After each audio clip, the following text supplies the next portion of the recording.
Back, Manaia, you've recovered. How's the mind, body, and soul? Worse as the week progresses. Oh, really? Because I think because of the time difference, the alarm wasn't too shocking. Because you know how America's like 6 hours ahead of us, but yesterday? So when the alarm went off, it was like waking up at lunchtime. So it actually felt quite nice for the first couple of days. Then come like 3, 4 in the afternoon, you die. Yeah. Oh, Sorry, that's the chicken Caesar wrap from Atomic Coffee next door. Shout out to them. Still there, Joe? It's still there. Oh, I'm good. Oh, well done. You're good now. Yeah, so week getting worse. Yeah, I found like the mind, body, and soul. The mind and the body was okay, but the soul took a lot longer to recover from that trip. When I met my missus, I flew a chick out to the States. When I met her in Houston, so I came to Houston with you guys. I know. We saw you. We actually saw you from a distance, wandering backwards and forwards. We're like, "There's Manaia." I couldn't find another person that spoke English in that fucking terminal to tell me if I was at the international arrivals or not. And I was like, "Is this terminal D?" And then this lady goes, "C." And I was like, "Are you saying yes in Spanish or am I at Terminal C? What is going on?" And so I was back and forth until finally I found a guy. "You're going to go right down here, then wait there." They were delayed. Anyway, when I met her and we went to the Best Western next to the Hobby Airport in Houston, horrific. Fuck, it was. I've never checked if a hotel door's locked before. That was the first time I ever checked. Was in there. But that night, I couldn't get to sleep, and I don't know what the head noise. It was I had like a head like a haunted house, and I felt like a fraud. I was like, does she know the creature I've been for the last 4 days? You know what I mean? But turned out it was exactly what I needed, you know what I mean? To get the fuck away from you guys and have someone who doesn't think I'm a piece of shit for about a week. Oh, that's nice, because we all came home to people who thought we were pieces of shit. Yeah. So it took some time to recover from that. But I found the hack, and I talked about it on the breakfast show, but I'm a big gift guy when you get back to work. Yeah. Particularly work. I suppose if you've got a family, it'd be the same situation. But try and trick them into looking forward to you going away by bringing back gifts. Oh, yeah. So everyone in the office gets gifts. I'm a big Toblerone guy. That works with kids. Kids are quite stoked when I go away. Yeah. Partner, not so much.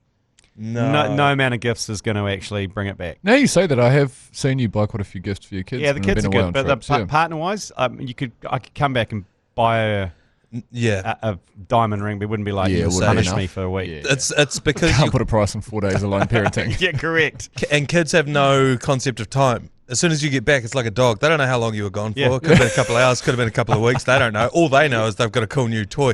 Your wife has an acute awareness of exactly how long you were away for. So that's good. I'm glad that went well, because we were talking about whether or not it was a positive or a negative that you were flying your partner, out to join you after what had happened for the previous 4 or 5 days. But I'm glad that it was a positive experience. There was a 24-hour period there where I really felt like an imposter. I was like, does she know? What? But then... it came right. Nashville was great. I mean, I'm not a big country music guy. I mean, I am now. But she is. She knew all the people. But for me, it was just going to a pub every day, drinking piss, watching live bands. I was like, this is great. I don't know who the fuck these guys are. That'll play. She's having the whale of a time. Yeah. And she's like, he's up for everything. I'm boyfriend of the year because I'm going to everyone. We went to a fucking album release. Ever heard of Chris Young? Oh, I have actually. Well, I was the first person in the world to hear his new album in a car park in Nashville. Fucking And I had a ball, and I'd never heard of him before. And I was like, this is sick. Oh, that's sick. When I imagine Nashville, I'm just picturing, I don't know, Luke Combs and fucking Post Malone coming down the back of a flatbed or something down the main street there. And it was like that? Pretty much. It's like, we were... I forget this is my first time on the agenda since I've been back. Well, you know how we went to Austin and they told us there are more live music places in Austin than anywhere else? Full of shit. As soon as we get to Nashville, it is just out the gate. For 3 blocks along Broadway, they're 4 stories high, each of the bars. They're all owned by Post Malone, Jelly Roll, Blake Shelton, Morgan Wallen. And on all 4 floors, there's a different band playing on every floor and on the rooftop. And that's for 3 blocks of that shit. So and you can see how, like, if you're a young up-and-coming Kaylee Bell, for example, you can go over there and you can get 40 hours of playing gigs in every week if you want to. That's incredible. Highly recommend. Did you go to any sport over there? Went to all the sport. Went to 3 of the big 5. I went to the Nashville Predators, the Predators in the community. We talked about this on the podcast yesterday, commentary yesterday. So much fun, man. They do sports well over there.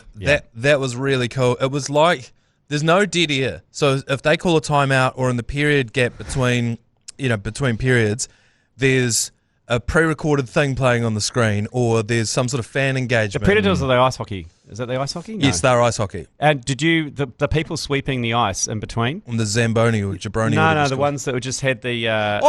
So shovels in there. What were they dressed as? Smoke shows. Yes, they're all dressed as absolute dime pieces. Okay, good. Because in LA, we went to the LA Kings game. That's right. And they were saying that they're quite PC in LA, so they've got like just dudes and people in tracksuits just doing that. And then we went to Vegas and went to the Golden Knights, and it was absolute smoke shows and G-strings sweeping the ice. Yeah. Same in Nashville, and it was just like swishing their hair as well. This bitch could barely skate. She was not on there for her skating ability, and she was followed by 3 people who actually could skate and were doing the actual repairs of the ice or whatever. But they were like, just roll out the dime piece if you could. That was incredible. They had a house band. Obviously, it's Nashville, music everywhere. No catfish on the ice? No catfish on the ice. So this is again, I talked about this on the commentary yesterday, but it's a tradition in ice hockey that the Detroit Red Wings used to throw an octopus onto the rink. Mm-hmm. And this is because back in the day, Joe, you had to win 8 games, right? It's more now. 8, you had to win 8. 2 best of 7 series, so 8 games to win the Stanley Cup. 8 games to win the Stanley Cup, and so they throw the octopus on as a way of saying 8 tentacles, we're going to win 8 games. Love it, yep. And then Nashville was hard like... to throw an octopus, just throwing it out there. They would come out, they'd wheel it around their head. And it was the Zamboni driver, the guy that drives the Jabroni.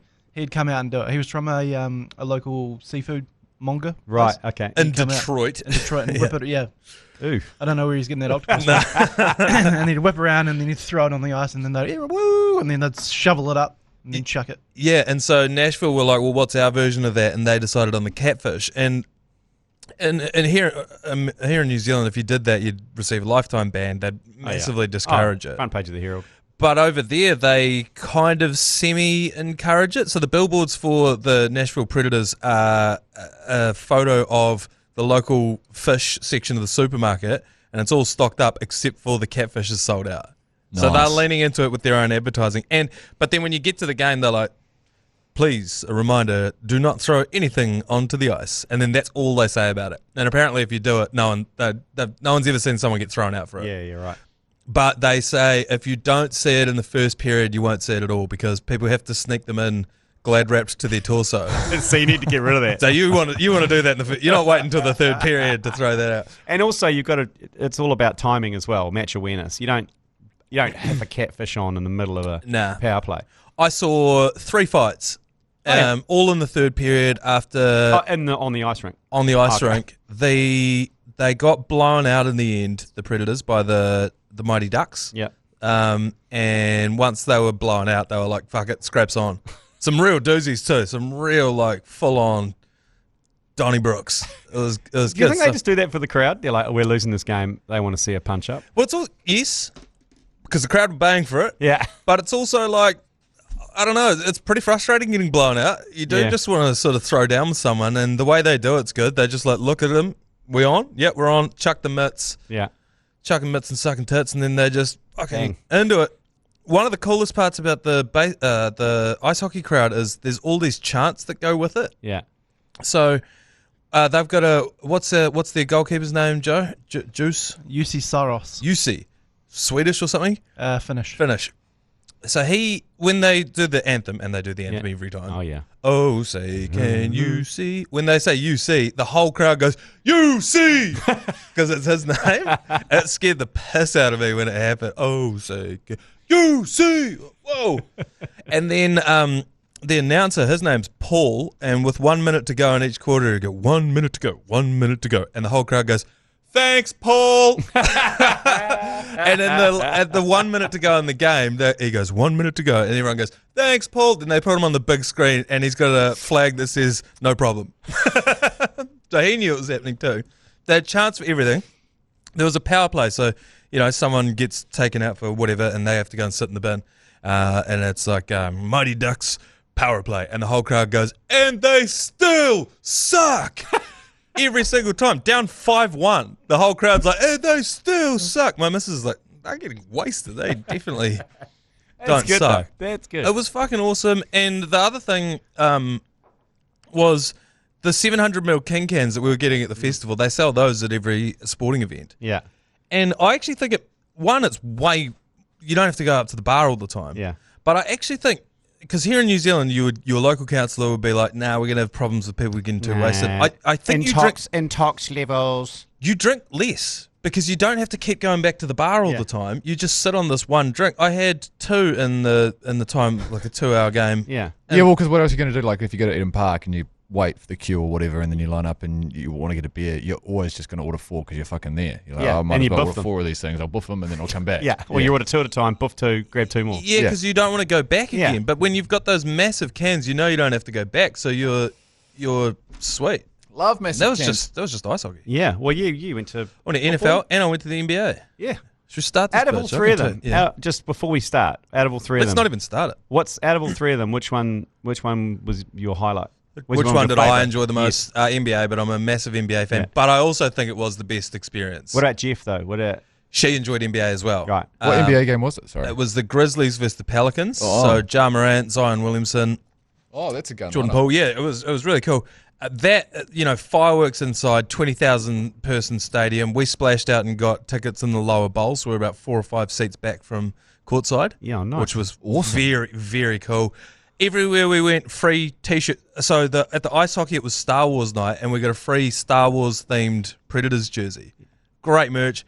Every Grizzlies home game, they give you a limited edition T-shirt for that game. So everyone in the crowd's wearing that T-shirt.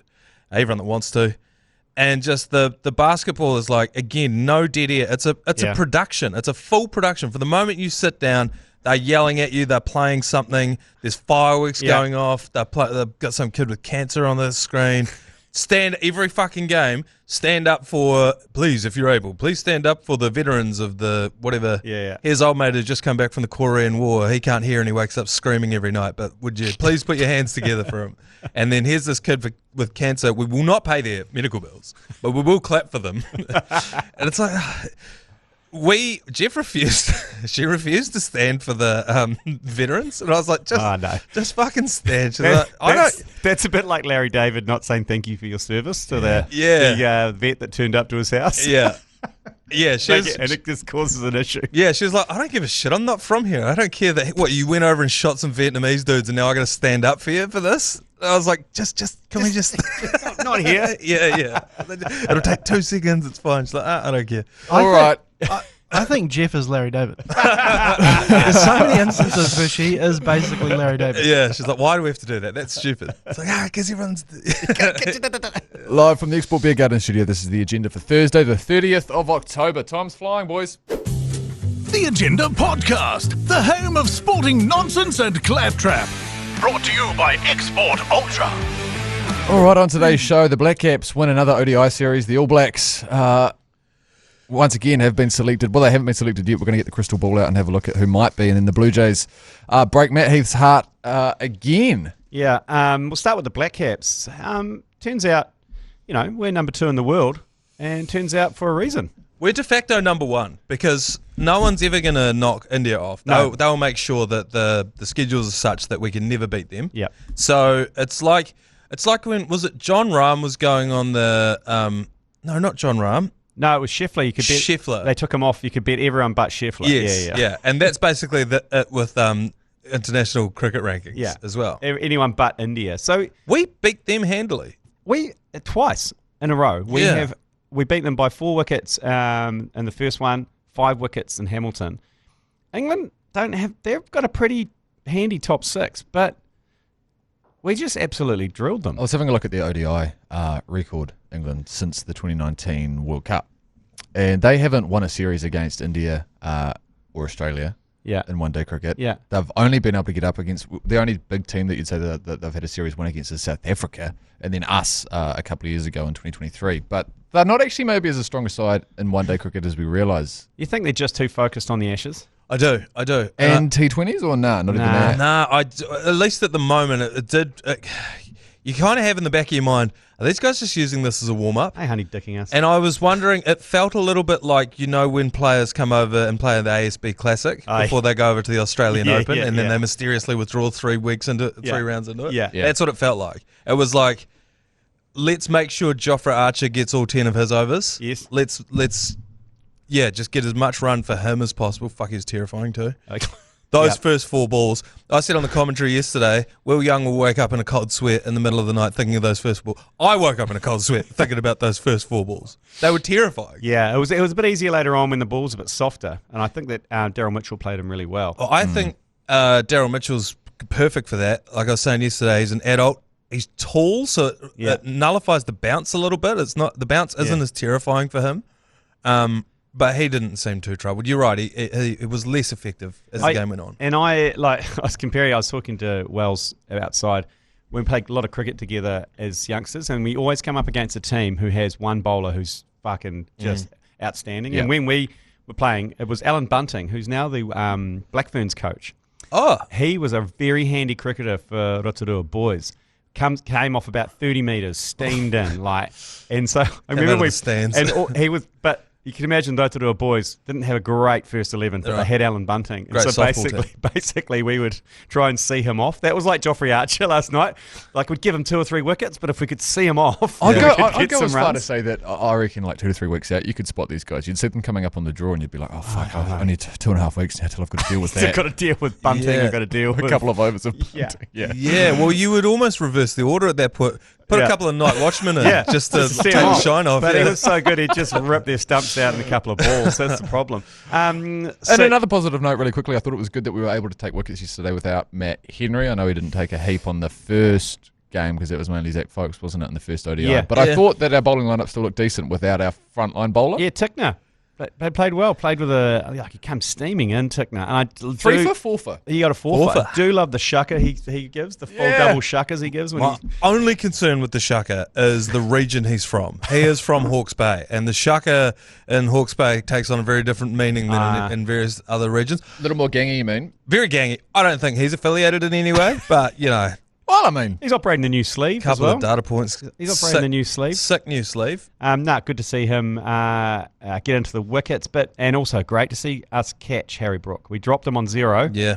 And then Will Young, I can probably forgive him for his 4-ball duck for that catch that he caught between the index finger and his thumb, diving to his left at gully. It didn't hit his palm. No, that was a great catch. It was insane. The grip strength. It just shows what we have to do to get Harry Brook out. yeah, Mitchell Santner dropped him on a duck. Yes, that was a hard chance. That one. There was a hard chance, But but I think his standards would have allowed him to take that. But Forgive me for earnest cricketing analysis, but do you feel like Bracewell and Santner are a bit of a double up? I know they're left right arm, but Same player. Yeah, I'm just sort of like I tell you what, Same shit, different day, But yeah. Santner's come into his own in terms of his hitting. There was one last night that he fucking Murdered, sent. Yeah, that was one of those last sixes he hit yeah. on the up off. I think it was Overton. Overton. Hell of a shot. But I don't know. Has he been working out? Because he was pumping them down the ground. But you're right. They're spinners, batters. Quite handy though. Yeah, they are both very good. That's the problem. Yeah, I don't know who would you replace them with. That's the thing. That's the thing with New Zealand cricket. We've got it's good. we've got very little. We've got good depth, but it's not Australia or England, India depth. It's like we basically need to put out our best players, and somehow make it work in an 11. Mark Chapman sighting yesterday as well. He was riding the boundary for a couple of overs. Yeah, he's had a lot of work as 12th man. Yeah. In the last 2 games, Specialist 12th man, Mark Chapman. Yeah, I think. which is quite dangerous because he's been known to drop a few. But this season he's stuck quite a few of them. Yeah. I want to get it on record as well. I think that maybe this weekend could be quite interesting. I feel like now that they don't have anything to play for England, they might score 420 or something like that. Oh, or the opposite. Yeah, or the opposite, but I just don't feel Weak like they've out. got that in them. I feel like the guys that haven't been able to get up, they're a new opener that I don't really know much about. What's his name? Smith. Jamie Smith. You know, it's the type of game that he might score 150. But looking at Jamie Smith, I'm like, hey, you should have stuck Phil Salt in there. The way he played in those T20s, I'd be like, stick the Salt man in. It's like I even said yesterday, I didn't realise that Baz was coaching that team yesterday because it did not look like a Baz coached team. It's also confusing because he started out just as the test coach, didn't he? And then But they play slowly with more gusto in the test team. Yeah. They'll come out way hotter in the Ashes than they did in that ODI. Like Crawley and stuff. Yeah. This is a training camp for them, isn't it? This is a 100%. golf cricket camp to New Zealand before they go to Aussie. Don't discount the fact that they're probably deathly hungover yesterday. Yeah.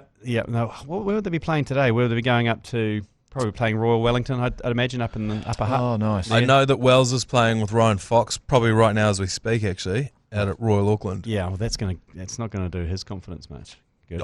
Jerry is in fucking all sorts this morning. He is terrified of this. He's going to put it. There's one hole, the first hole at Royal Auckland with the lake in front of it. Yeah, the swamp. He's going to put it straight in that lake. Like he's going to duck hook it straight into that Well, lake. he was already sitting there while the song was playing. He's like, I think I'll go the 9-iron and just get to a good spot. I was like, you're screwed, man. Get over the top You're of the so lake. screwed. When was the last time the All Blacks played? Oh, it would have been about 3 weeks ago, 4 weeks ago. What was the last game they played? Feels like about 3 years If ago. they didn't play in Nashville, I haven't seen it. It was that one at like fucking midnight in Perth. Oh, when that's we were right. down in Oh, yeah, they won that one. Oh, Yeah, yes, yeah. we got kicked out in the last 34 Yes, seconds. That's right. That was at the That's beginning right. of your boys' Yeah. bender. Yeah, that's Yeah, right. it was- Changes are expected to be kept to a minimum, apparently, but 3 incumbents are likely to return. Scott Robinson starting All Black side. The crystal ball is telling us Beauden Barrett, Caleb Clark, and Ethan de Groot are expected to return. This Does is that mean anything to anyone? Yeah, well, we're commentating that at 9 o'clock on Sunday morning. Yay!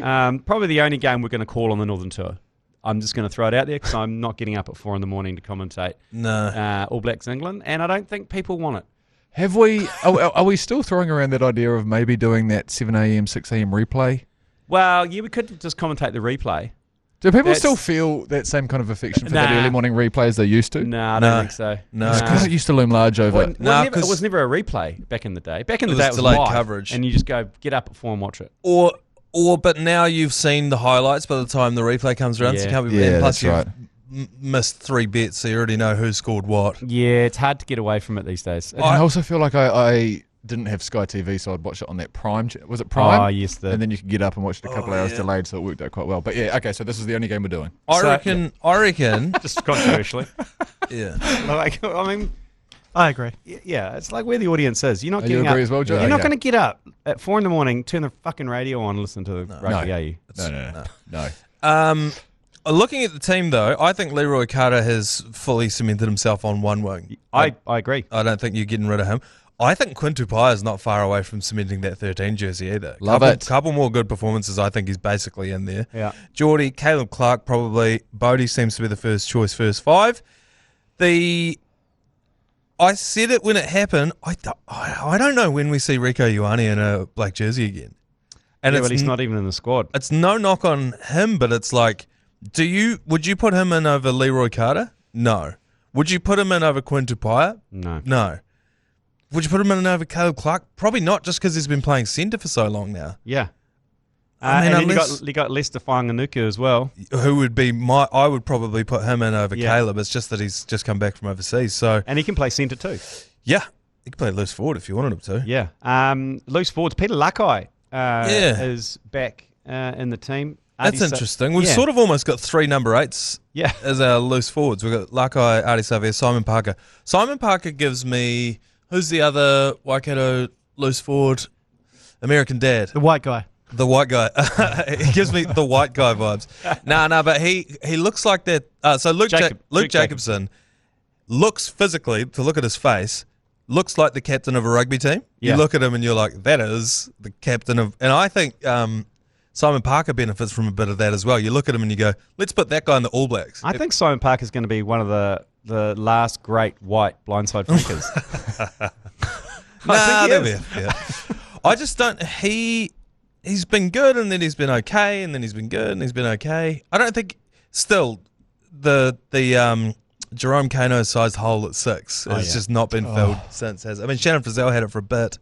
Where Yeah. are we at on halfbacks? It feels like over the Oh, last 6 months, we've Cameroids. either had none or we've had 48 available to us. Cameroids and Cortez, I think, are the 1 and 2. Yeah, because So Hotham this obviously is a found good- himself in the squad only a couple Yeah. of months ago. This is a good team. Yeah, should you? I think this That's is our best team, isn't it? This is the A team here. Yeah. And especially looking at you got Fabian Holland, dog roll. Then you got Newell, Taylor, and De Groot. That's a pretty fucking. Well, and then have a go at this if you're a prop playing for Ireland. It's the 60th minute. Samasoni, Tokiaho, Tamaiti Williams, Pasileo Tosi. Get up your ass, eh? That's like 300, almost 400 kgs worth of humans coming on. Get a good price at the Freezing Works for that front row, I'll tell you that. Josh Lord's an interesting selection there. This is another one of those ones where I feel like they're trying. Because remember they picked him, and I don't think he'd played Super Rugby. Didn't they pick him out of Taranaki? This is a predicted side, by the way. It's never wrong, though, is it? No, it is. It's never wrong. It's never Yeah, wung. for some reason, it's always always right. right. They It's always always lean know. right. But Josh Lord feels like another one of those ones where they're like, let's make this guy an All Black. Yeah. I'm not saying he doesn't deserve it. I just mean like they're really Got the pushing him. attributes. He's got the attributes. He does. That's all. But again, you got to think about the guys that are out. Tupelo, Evan Sheldon, he's out. One news. Blanking on another one. Tapai Vai out. So that's why he's in there. I think those two would be in there over him. Also, Ireland, it's our new rival, isn't it? South Africa's always going to be there. But I think in terms of the second rivalry, Northern Hemisphere, Ireland, the whole zombie thing, the whole World Cup thing, The whole, last decade has them been coming amazing, and beating yeah. us twice out. You're like, it's going to be good. This is why Rico Ioane's not in the squad. You can't have him as a travelling non-player because the Irish team would tear strips off him if they were like, For him being benched. yeah, can you go get us a coffee there, Rico, since you're not up to much? So that's why they would have left him behind, I reckon. Anyway, we should take a quick break and we'll be back because there's also league happening this weekend and a bit of footy. Before we get into Kiwis Tonga on Sunday, the live podcast is happening tomorrow in Wellington. So if you're around, it's still not too late to join us. We'll all be there. Grant Elliott will be there. Matt Heath, Paul Ford, Dylan Cleaver down there at the Harbourside Function Centre, which is just next to Shed 22 down the front there. Text ACC to 3236. I'm coming too. Yeah, you're coming. I'm going to Did I come. mention you? I said all three of us. Yeah. Oh, yeah, sorry. Yeah, we're all going. I was more telling you than the listener. Yeah. I was, it's going to be an interesting evening because the last podcast that I was involved in was the Matt and Jerry live podcast. Which Was it the book launch one or the one prior to that? No, the one prior to that, the full production. yeah. And Oh Matt, my he said, God. what's the plan? I said, 4 seats, 4 microphones. It's a podcast. Talk about cricket. Yeah, it's like there's no... Probably some bat chat. There's some bat chat. There's no singing and dancing. There's no nothing. There's no songs, balloons. There's no set pieces, no costumes. And he was like, it probably makes sense, actually. I spent 8 hours trying to sort out a balloon falling from the ceiling situation last time we did a live podcast, and I'm not ready to go through that again. So that's what it is. So relieved It is by a this. podcast. We're going to put it out. We've got the first half is going to be Grant Elliott. Second half is going to be bat chat and all sorts of cricket-related chat. But, Kiwis Tonga is Auckland ready for a Kiwis Tonga match at Eden Park on Sunday. Holy shit. I want to know who is making the flags. Someone's making a lot of Someone's money. making a lot of money off those flags because Just get a drop shipping business Half going. of them are left on the motorway. that's the thing. They're single-use flags. You know, you never get to see them again.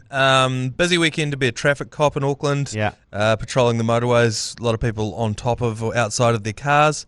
Very flag-based community, the Tongan community And the Samoan after that weekend. and the American. And those are the three biggest flag-based communities. I was talking to Paulie, who works security here, and he was saying that the police over the weekend had closed pretty much all of central Otara because of the cars and everything. They just closed the streets because it was just too hectic. Preemptively. And then you said they went round the back way and just started another one at another town centre Fucking somewhere hell. else. And then they came into town. So if the Tongans tip up the Kiwis on Sunday at Eden Park, buckle up. Also not a great week to be one of those things that hangs up in the corner and rings the school bell, whatever those things are Oh, called. Sirens. the tannoys. The tannoys. No doubt the tannoys right across the nation are being nipped up right now. Yeah, Oh my- they'll be going missing. Mounted to the front of a Ford Ranger. I went to my old primary school in Hamilton, Woodstock Primary, just for a bit of reminiscing when I was down in Hamilton, popped in with the kids, been in the playground, and their tannoy system is basically housed in a jail. Like it's the tannoy's in there, and it's just got this huge metal cage with these ginormous padlocks on it. It's like, People want them, eh? yeah, but what do you reckon? Manaia? How's that going to go? Like Tonga has to win this. They got humped by Samoa over in Brizzy.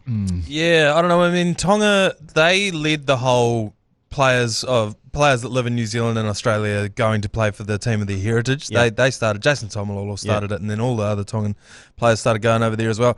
I haven't seen the last couple of games because I've been overseas, but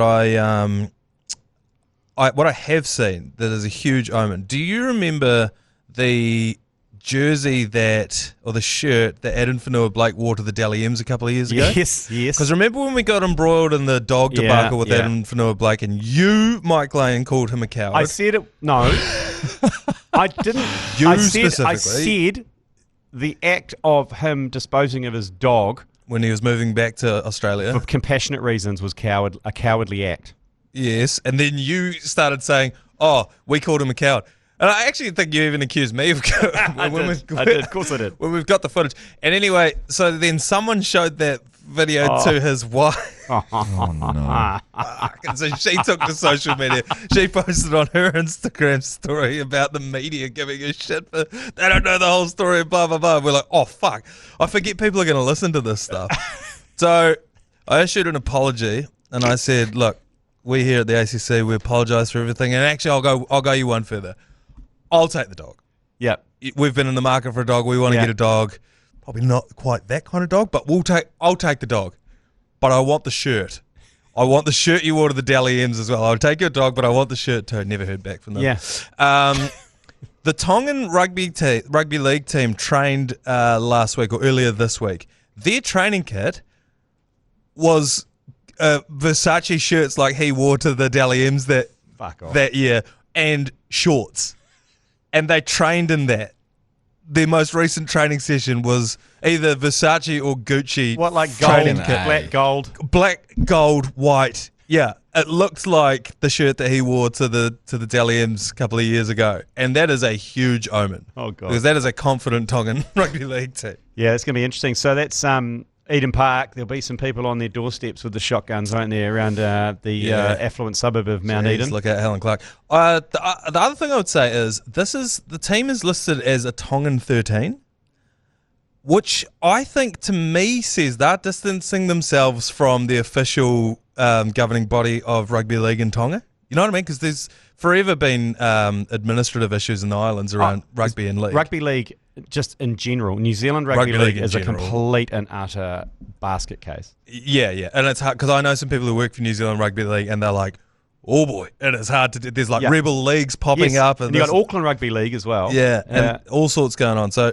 I just wonder if, because you know, how many stories have you heard about like training kits going missing in the islands and things like that? So I wonder if these guys have gone, look, we're still the Tongan rugby team, but we're not affiliated to Tonga, so if you know what I mean. It's not the official Tongan one. 13. It's like that All Blacks, what were they called? The Classics or no, not when the David the Barbarians. No? Why am I blanking on this? When the All Blacks weren't going to go to South Africa, so then they split off and they sent the Baby Blacks. No, it was the Barbarians, wasn't it? The Barbarians? Someone's screaming at their podcast right now. Andy Hayden. Yes, yeah. That whole thing. Anyway, look, long and short of all that is, I think we're going to hump Tonga. I think we're too good. Yeah. And TAB agrees with me. Okay, what time is that on Sunday? Do you know? Is it an afternoon game? I do not know. I hope it's It's 6 o'clock, I think. Oh, 6 o'clock. Okay. So whatever you're doing on your Sunday, get home by about probably before 3 or 4. You do not want to be on the motorways around Auckland on Sunday. No. Also coming up this weekend, a bit of footy. Auckland FC are playing. For some reason, people are getting on the... I mean, this is an interesting line that Auckland FC are running here. Nick Becker's come out and said second-year syndrome is a load of bollocks. Honestly, why? It's an opportunity. We literally have just got started. Why can't we go one better? Last season, it was successful. We were disappointed not to make the final. We've reflected, and it's given us the motivation to go again. A lot of their narrative, Auckland FC this year, is around going one better. Yeah. And it's an aggressive way to start a season. Well, they started pretty well. Well, they have started very well, but now are they setting the bar at if we don't win this season, then it's been a bit of a shitter? I think if they don't make the finals every season, it's regarded as failure for old Big Bill Foley. Yeah, true that. Particularly after the start of that first season. They've got Adelaide this weekend. They're playing at 5 o'clock Saturday. And then a derby next weekend down in Wellington, which will be huge. Yeah, so get along this weekend. It's a good family-friendly time to go along at 5 o'clock. It is a good time. When I've been there, great opportunity to take the kids and stuff. So we've actually got a couple of tickets to give away to that this weekend. Text AFC to 3236 and we could flick you a double pass. I've just had a text here, Joe, from the head of TVNZ. It says, Mike. Yes. Full stop. Mm-hmm. Okay, that's good. I'm glad it was directed at you and only you. Don't forget, if you steal our footage, put our watermark on it. Thanks. Oh, okay. I tagged them and then added a collab. They could have shared it if they wanted. I mean, we got that video up before them, so it's on them. How are we supposed to put the watermark on if they haven't even put it up yet? Yeah, I know. Just to pull the audience behind the curtain of how big media works. I replied with just a laughing emoji. Yeah. Well, I mean, if they were faster at doing what they're doing, then we wouldn't have to. How about we don't post about yous at all? Fuck, it's funny. Laugh emoji will do. Okay, Should we take a break and get back to some yours, pleases? Yours, please. Brought to you by Export Ultra. Rightio. We've got 6 to get through. Since you've been away, Manaia, a couple of trends have been happening. Okay. One is seeing if people can fart for the whole duration of the yours, please timer. Well, did I see... Yet to be done. Did I see on social media world record Yes. longest fart? Now, Yeah. was that 40 seconds, Yes. I believe? So, Yeah. geez, That's unreal. you were going close to the world record You're a if you can contender. go. Let's just say no one's got close to the 5 or 6 second mark. The other trend is people trying to count to exactly 30 and then get cut off. Like that. Okay. But I think there's a timer on your screen. So No, you it just... counts down. Oh, okay. So it's Well, the idea yeah, is, but- I mean, you can cheat it, but Yeah. people still haven't nailed it.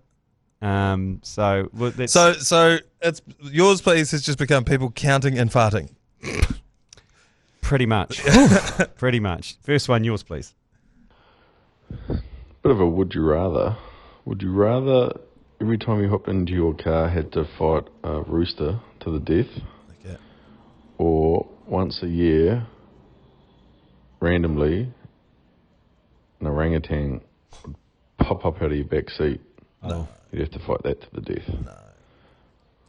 Would you rather? You're going the chicken, aren't you? You take the cock, yeah. I think after the first week, you're pretty sorted with the chicken, aren't you? Like, you'd have a... Yeah, I reckon, because with chickens, you can just grab their neck and one little pull and your neck's gone. I've watched... Is that right? I've watched Yeah. I've watched a girl pick a chicken up by the head and spin it around like a lasso Yes. Is that your partner? by way of... No, not her. I've watched her slap the shit out of an ostrich, allegedly. But I think once you got in there, and you know me, I don't think there's a bird on the planet that can beat me in a fight. Yeah, apart from the cassowary. Nope. I saw a cassowary at the Nashville Zoo, and I looked at that thing. I was like, "You're a bitch too, even if you're outside of Australia." How you're many still a beers had you bitch." had? I had a margarita bucket. I got 4 shots of bourbon and a slushie, Perfect was- cassowary conditions. and I was ready to hop the fence and get busy with that cassowary. Nah, I reckon the chick, because the thing about the you can't live your life getting in your car every day thinking there might be an orangutan in the back. I'd rather. Because that'd rip your head off. There's no chance. At the Auckland Zoo, they've got the ropes above the thing, and you can walk under, and the monkeys swing across there, the orangutans and that. That thing dropped down onto the footpath one day. It could rip. I mean, it's basically Chewbacca. Yeah. It could rip both your arms out of their sockets if it wanted to. So And is it a random day? Because if you catch the orangutan on the wrong day, then that's a disaster. Well, no, as you don't know when it you pops don't out know the what back day seat. it's only But- one day a year. Yeah, see, that's terrifying. But if you can kind of work in 20 minutes to take on a cock in the seat every day, then at least you know what you're getting into, you know. You could deal with the cock. You'd quite easily. get so 3-4 good. minutes? And look, can I Oh, just... no less. I think you'd get in within a matter of sort of 15, 20 seconds. You'd have your routine down. I get in, I snap its neck, I put Yeah. the belt on, turn the car. I'd There'll be a month of teething issues. I'd and then you'll... snap its neck out the window. The kids can pluck it, put it in the freezer. Yep. Oh, dinner. Yeah. Slow cook that bitch. Yeah. Oh, yeah, because, I mean, do you eat roosters or do you just eat the chickens, the hens? Or do you eat both sexes? Good question. Don't you grind the roosters up into chicken nuggets? Yeah, I think probably. that's what you Okay, do. next one, yours, please. G'day, fellas. Hi. Don't know if I maybe missed it, but did we ever find out what Mashy spent his $10 on in Vietnam? Oh, $20 Yours, US. please. got a couple of stories on this. $20 US I gave both you and your lovely partner. So we did a couple of things with that. Can you spend US in Vietnam? No.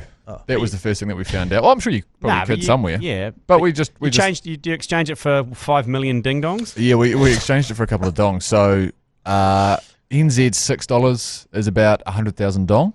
What If does that that means anything, and then you're doubling US dollars. So it was about $40 NZ. So it got us close to 800,000 dong. First up, pack of ciggies. That was all good. The only issue that we had was everywhere that you went domestically in there is you had to get rid of all the shit that was irresponsible, which was really annoying. What do you So mean? we bought a wooden diddle? tobacco bong at the first Yeah. place that we went to. I thought that would be a fantastic thing to be able to bring back for the team, and we could all kind of display it here. Unfortunately, we only had carry-on luggage. Weren't able to take that. We had to bin that. So that was that. And Because then it was wood? Or no, because it was a smoking It was device. a- Like you had right. to over there, you had to bin lighters, smoking devices. Did you fly internally? Excuse me. at what point do you have to get rid of it? We did about 3-4 plane trips domestically. okay, right, sorry. Yeah. So that was the issue that we were running into, and then we decided on about the second to last night that how about we just take $20 US and just see how much piss we can get. And I think I'll probably still have the notes because we couldn't find anything irresponsible. We're also trying to find whatever you could, but it was a fairly responsible country. Nam. Yeah. Well, they've had a bit on. They have hit a bit on. How many beers did 20 US get you? This is what I'm trying to find in my notes because I wrote this down for you. So, did you do that thing where you go down into the manholes? Oh, no. it was a couple hours out of Ho Chi Minh. No, we didn't do I that. would not do that. That was with our Hide, the Viet Cong. We talked about that yesterday on the podcast, on the commentary. What was it the Viet Cong never called Muhammad Ali? I can't remember. Don't worry. One person out there will get that. Here I wrote down $1.20 for a Heine. So what is that? Do the math. $1.20 US. And then we bought a jug of. See, how does that work? Because Heineken's brewed. It's the same ingredients. It's $1.20 in Vietnam, yet it's $15 here at the pub. Of course, I only ever drink Export Ultra, but over there as well, Tiger was relatively popular. Yeah. Tiger here, I got an 80-cent Tiger, according to this one note here. $20 for a Heine. I've written everything on different notes, which goes to show how exactly steamed we were. So there you go. That doesn't really answer the question, but we ended up just having to sprinkle it across irresponsible You got 20 things. beers. We would have had more than that, mate. Okay. Yeah, I reckon closer to probably 40 for that price. It was about $1 a beer, NZ. Oh, we should move to Nam. Yeah, we should. Yeah. We fucking should. Next one, yours, please. Fuck you, G Lane. Thank you. You took me to blow Munchin, and then you took me to blow Dachau. Shit, that was grim. I ended up spewing just outside the camp. Rough. Yep. Love your work. Love yous. Fuck yous. Well, that's on the back of the commentary last night. We were talking about where's the worst place to go a tourist attraction while hungover. And mine was Beerfest, and then we jumped on a train and went to Dachau concentration camp. And obviously, there you go. There's one of the punters that came with me. Yeah. Who ended up spewing outside the camp and then going to Dachau. What was the worst tourist attraction you saw in Vietnam? Did you go to... Oh, we did... Killing fields would have been... We did a small, short killing field situation. Just a little light killing field? Off the back of a fairly, busy night. And I think it might have been... Yeah, it would have been Ho Chi Minh. So that was pretty bad. Loz wasn't too great with that. Yeah. We also went to a couple of kind of conservation campy museums, which are quite heavy on a hangover as well. Conversation camps or concentration camps? Sorry, concentration camps. Conversation camps. Had a couple of conversations in there that weren't necessary. And then, that was about as bad as it got. But, it's pretty bad, isn't it? When you go to things like that on a hangover. I don't know if we need to get into the details of it. But why it came up was because we were desperately hungover, left Nashville, got a 4-hour Greyhound bus ride with about 5 unhoused gentlemen.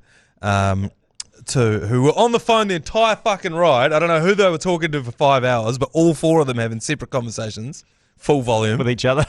You need a decent mobile plan for all that. It was insane. They all had all their worldly possessions on them, and we left at 6 in the morning. We got to Memphis like 4 hours later, and had a couple of hours to kill before we could check into the hotel. So we went to the National Civil Rights Museum. Yeah. We're not equipped for that. Yeah. And it's at the Lorraine Motel where Martin Luther King was shot. And so, yeah, it was the same in Vietnam. There was a couple of torture demonstrations, and you don't really need that at 9:30 a.m. No, a demonstration. Yeah, there was Well, like live or just a video? Place nuts into this. No, they had a couple of people like mic'd up. Early 2000s Justin Bieber style with those kind of dancey mics, Chris Brown mics. And then they were doing a bit of this is how it used to go. And then your foot goes in here and the bamboo goes into your calf. Yeah, okay. All right. Well, thanks for that one, Cool. I'm glad I showed you a good time in Dachau. Yeah, so did we touch on that enough? The fact that you got on the piss and then took a whole bunch of people to No, we didn't get this is the morning after. Right, okay. Yeah. Sorry. I wouldn't get on the piss and go to Dachau. Fuck. I wouldn't recommend that. Let's move on. And so they've still got trains that go to Dachau, do they? Is that how you get there? You do, yeah. Hello. 1, 2, 3, get your cunt out. Whoa. 4, 5, 6, get it out. Okay. 7, 8, 9, you show me yours, I'll show you mine. 1, 2, 3, get it out, get it out. 20, 21, 22, 23, 24, 25, 26, 27, 28, 29. Oh, he missed out. We did say that if you got to That's bang on the money. Yeah, we want to hear the start of 30. But the hack there is just count a little bit quicker, get to 30 and hang up. Yeah. Because how will we know? We don't know that it wasn't 30 seconds. No, we don't. No, but it does come up, doesn't it, on your end, Joe Jury? Joe will know. How long the message is. Joe would know. And it's an honest podcast. That one was 30 seconds, 0.14. Oh. So he's gone a little bit over. Ah. So you can go over 30. I thought you got cut off at 30. Well, milliseconds, I guess, is okay. that there. So. Okay. Anyway, well, thanks for that. I mean, it started off quite hot. Yeah, it was hot, wasn't it? Next one, yours, please. The last one. G'day, lads. Love the content. Keep it up. Just your chat about the first fives and the greatest ever. Billy Stead, one of our greatest, the first of all, and he wrote the book on rugby. Billy Stead. Cheers. Fuck South Canterbury. Billy Stead. So, brother, ever heard of Billy Stead? Do you guys have the same issue that Gary. we've got? No, I have. I don't. You'll be surprised to know that I haven't heard of that rugby player. Do you have the same issue that I have? Whenever I hear someone complimenting this show, I just can't help but assume it's either sarcastic, ironic, or just not from a place of. Oh, look, no, I'm not capable of accepting love. So, was that love? Was that real yeah, love? I think it was. No, definitely not. Look, Billy Stead. He apparently was the mastermind behind the Originals. The Originals, which we were just talking about. Yeah. Were we not? Is that the Barbarians?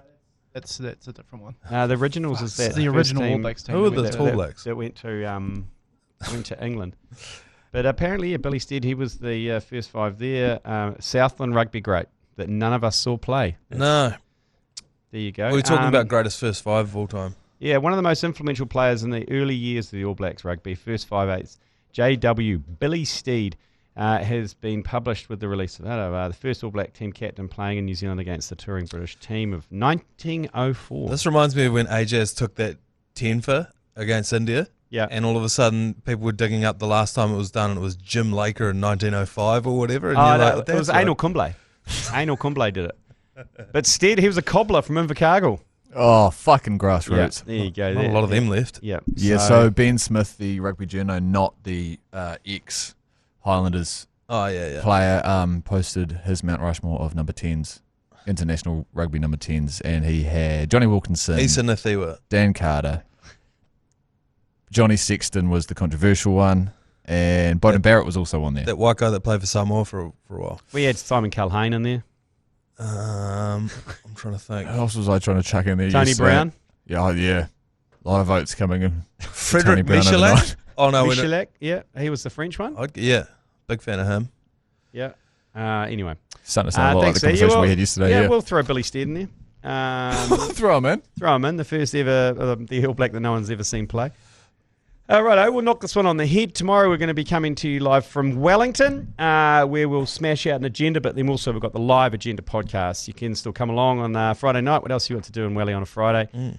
Ditch the Halloween duties and meet us at Shed 22 or Harbourside Event Centre from 7 o'clock. Before we wrap this up, fellas, are you going to run a bit of a Lee Hart situation where you just pack the toothbrush in the pocket of the leather jacket, or are you don't even check into the hotel? Are you taking a bag? Because it is getting close to the point where maybe a bag's not necessary. I'm definitely taking a bag.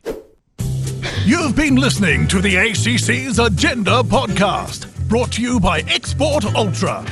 For more episodes, like and follow on iHeartradio or wherever you get your podcasts.